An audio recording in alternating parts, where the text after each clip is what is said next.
Agad ni Barbie Fortesa na kahit may Barda Love Team ay hindi takot ipakita ang mga date nila ng BF na si Jack Roberto. Ganon na rin si David Licauco na lately ay madalas na makitang kadate ang non-showbiz girlfriend.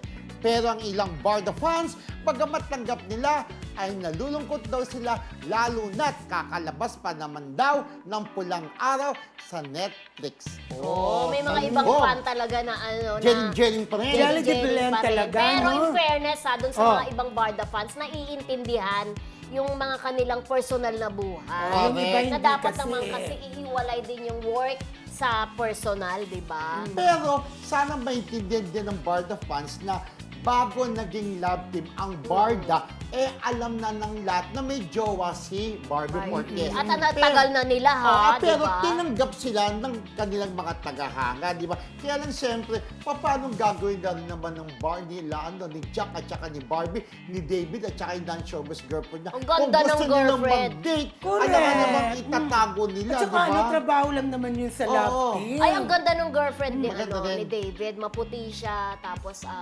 matangkad, parang hanggang dito ni